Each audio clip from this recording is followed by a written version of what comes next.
Hey everyone, my name is Camille, and this is my portfolio review for spring of 2024. Alright, so to get started, my first project is the package redesign project from Packaging Design. For this project, we were asked to choose a package that we felt was poorly designed, outdated, or needed an update in packaging to better suit the identity of the company, and then redesign said package. For my project, I chose to redesign the Betty Crocker Fudge Brownies box, and I felt that even though the box had a classic design, some of the elements were poor design choices. The design around the red outline around the can box felt like it had too much of texture and it was too busy because of the hash mark texture that it incorporated. The design choice to add the blue ribbon that had a gradient also felt out of place, and the texture of the wood grain on the wooden spoon felt like it was also just too complex and drew away from the focal point of the brownies. For my sketches, I tried to have an array of designs to find which design created a cohesive design and used all the design elements in harmony with another. I ended up actually creating the design with a bunch of elements from each design that I felt worked the best, instead of using a single sketch that I turned into final design. For this project, we were also asked to create a die line, and I created that right here, and then this is my final design for the Betty Crocker Fudge Brownie box mix. I chose to challenge myself here with a color that I felt might be a little bit harder to work with, and that was brown. In the design, I changed a lot on the box. I took away a lot of the texture in the design to create a more cohesive design and add interest with a pattern I used of baking tools to keep the brand identity in line with Betty Crocker. I'm really happy with how this design came out, and here are some photos of the box that I created as a physical design and then glued them together. So for my next project I chose to showcase was my online video design project. I chose to showcase my final project from this class in the form of some frames from the design, and I will also showcase the video as well. For this class, we were asked to create a bunch of different online video elements that were original content and design the way we showcased our content. First, I created a banner and a logo for my page, and I created a logo that represented hockey in the way that used a hockey goal, which represents hockey in my opinion. And then the banner, I used elements from hockey like the glass, using an opaque rectangle texture to show in the banner with the boards being the colors at the bottom. For this project, I created a couple design elements. I created a hockey YouTube channel that was about reviewing hockey products to help a new or experienced hockey player find the equipment that was best for the style of play in the game of hockey. We were also asked to use Adobe Animate to create a logo that involved motion in it for our intro to our YouTube channel, which I will show right here. I chose to use a hockey puck going to the net by the text of the logo and a goal horn that lights up and makes noise. I chose the white and yellow lines to remind people of the hockey boards, and I chose the ice texture of the background because the channel mainly focused on ice hockey equipment.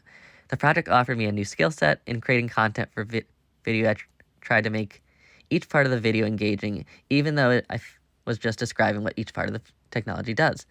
I thought that making each part of the video have a focal point and showcase it by using a radial gradient in each frame and using typography in a way to describe what was going along was my main point, and it was very effective.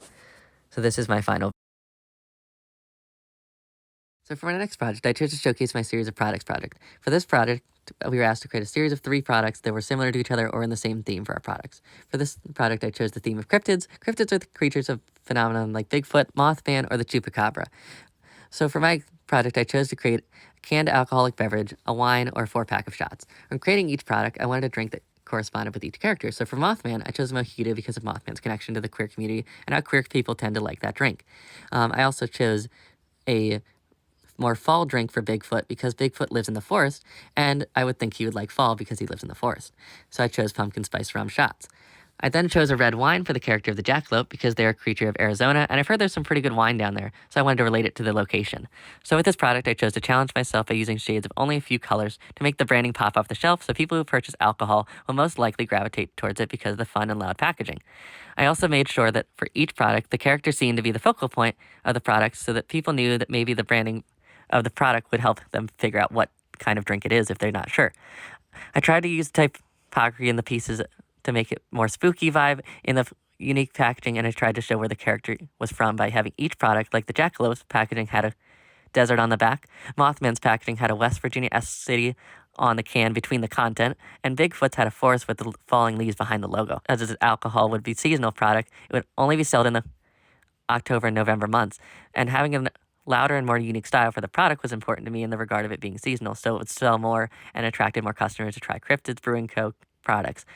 I made some mock-ups of the products as well from a couple different angles to show. For this next product I have showcased is the Identity Project. For this product, we were asked to create a series of 5 logos, create those 5 logos in color in Illustrator, create a stationery set from the one out of the 5 choices of the logos that we like the best, and then create a couple of products or items that go with our theme for the logo that we created with that company. For this project, I ended up drawing a series of 5 different logos, those being a turtle, a flower, an apple inside a syringe, a box with a vegetable logo on it, and a castle. I then turned those logos into color designs in Adobe Illustrator and tried to make each logo unique enough that it would stand out to people critiquing my designs. I then received some critiques from the in-class critiques, which I was said to choose the turtle logo. The turtle logo, which I used to create this company's Slow and Steady Learning Co., was unique in the way it balanced playfulness and the turtle logo to create the term of slow and steady, and the colors with the use of the sketchy art style also made it feel like it embodied the idea of it being around for a long time to create more of a classic logo in a sense. The idea of the box on the turtle's back is that he's bringing each book to the kid using them or learning from its material. Also, I think has to be slow and steady with the idea of the turtle because it's with the box on his back. He has to walk very slowly so it doesn't fall. So it encourages kids to work at a slower pace to achieve their goals. With my stationery set, I created a letterhead, an envelope, a business card that shows the front and the back. I choose lighter blue to help contrast with my green of the turtle so it stood out and was the focal point for most pieces. I had tried to use the books falling or being placed around in sort of a confetti-like look for the objects to maybe represent the idea of it being a company for kids. I also decided to use the corner of the book for a back of the envelope because the kids' company was an educational book company, and the shape seemed similar enough with my envelope, so I chose to use it. With my letterhead, I chose to have fun with it and make the turtle in a bunch of different places to add interest to it. With my business card, I chose to keep the general theme with the colors and designs and make the logo bigger to try to showcase the logo because the logo on the business card was what people are going to share with other businesses to promote our brand. Next, I designed a couple other products for this identity project. I took inspiration from classic math works I had in school to implement the logo into more of a character for the book design. I tried to make it seem like math could be fun with the bright colors and simple graphics, so it maybe appeal to more third grade students. I also created a couple bookmarks that had different themes, so children had option to keep their page in the book. I designed them with the choice of a slow and steady classic turtle pattern, a scene in the desert where the turtle is traveling to them with the books on his back, and a version with the logos where the turtle is on 2 separate sides walking into frame. Next, I chose to show a personal project. For this project, I worked on an event hosted at Millersville, which people may have seen in the atrium at the Student Memorial Center. I worked on this event with the Intercultural Center and the Transgender Action Group of Millersville. This event is Trans Day Remembrance, where the trans community and its allies look back and remember the trans people who've lost to acts of transphobic violence. So for this event, I created a logo for the events pamphlet where I chose to showcase the main event in the logo. I used the element of balance and unity here to create a logo that I felt had a good amount of typography and graphics while still showing the idea of what the event would be like.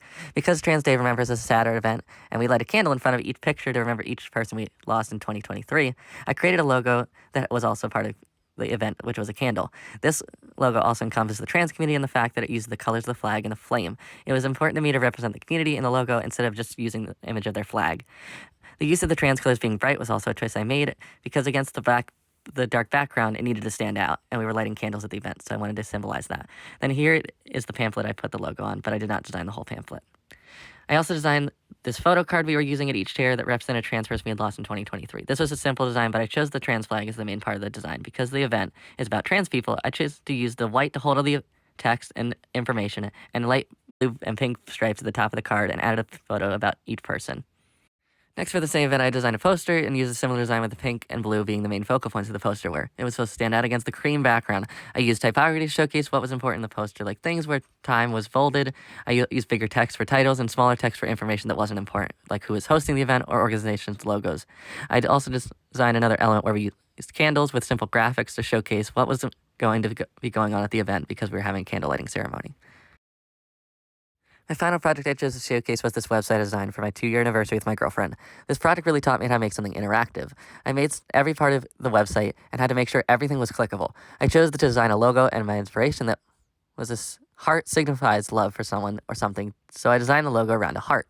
I added little pinpoints you might see on a map because the website I designed was called The Map of Love. The website was clickable in just about every space you would expect.